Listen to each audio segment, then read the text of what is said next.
Good morning sa atin lahat. At nandito po tayo ngayon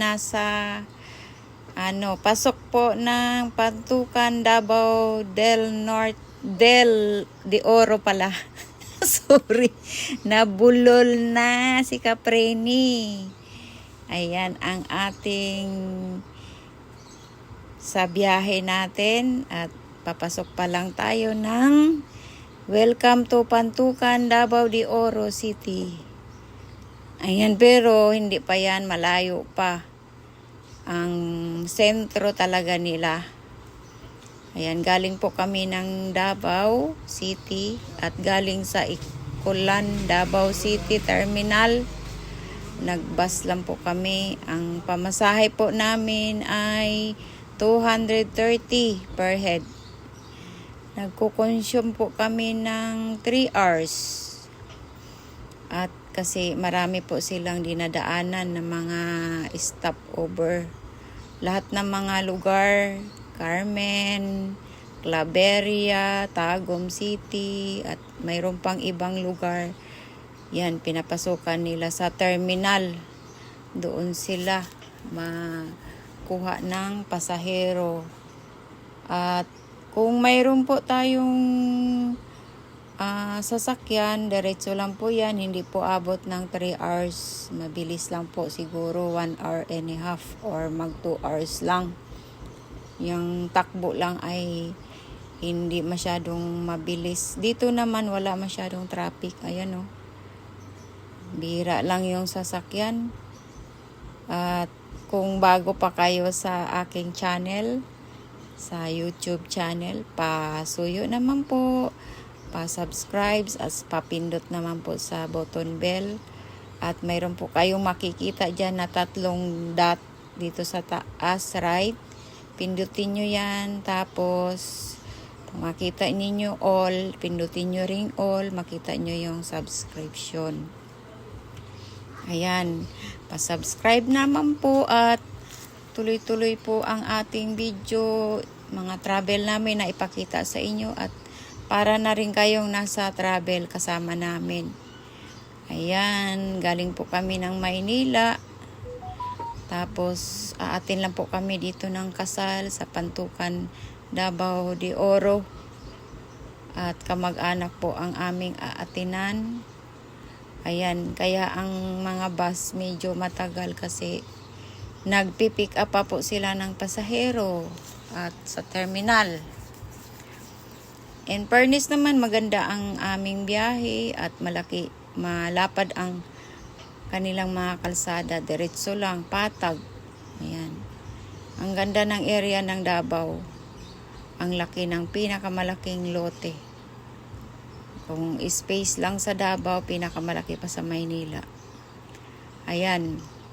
Ito ay sakop pa po ng Davao de Oro City na po to. At dumaan po kami ng mga kagaya ng Tagum del Norte. Yan po yung Tagum del Norte. Ayan, makikita natin ang mga saging, ang lapad-lapad ng mga sagingan na yung pang-export, na yung mabangong saging, lakatan. Ayan po, dito po yan galing. Yan po yung kabuhayan nila dito at maraming mga tao dito nagtatrabaho dyan sa Copelco ba yan? Yung company na yan. Kaya abot dito ang mga taniman ng saging. Galing pa yan sa Digos, Davao del Sur, Santa Cruz, Davao. Ayan yan, mga sagingan na yan. Hanggang dyan, Davao de Oro.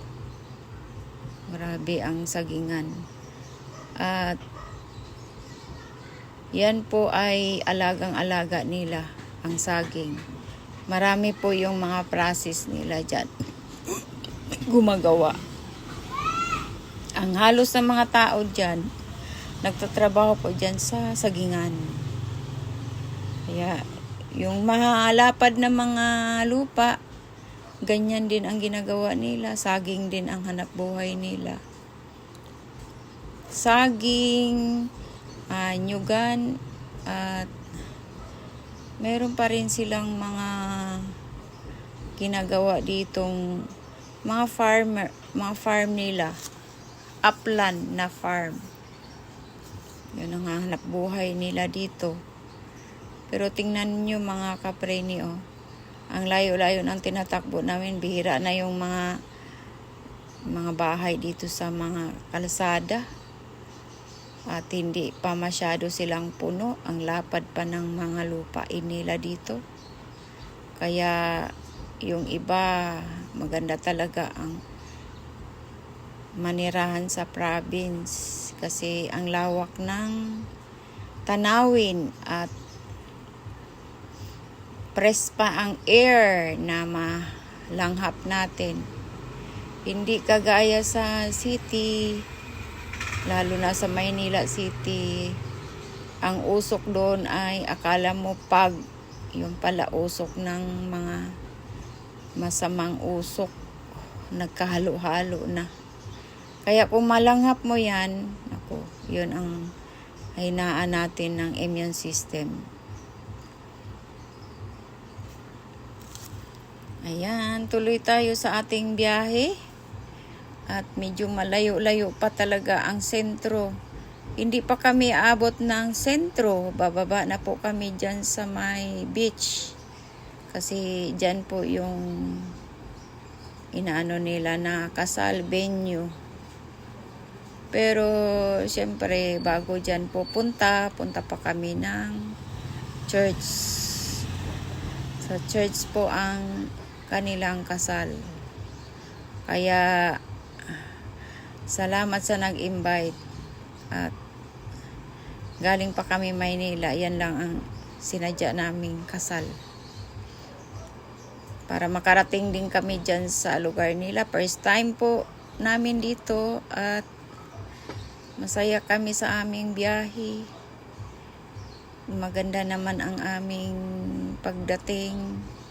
At dito, walang takot ka magbiyahe dito. Wala talagang bangin, mga patag na patag talaga ang kalsada. Thank you for watching. God bless sa atin lahat at mabuhay tayo.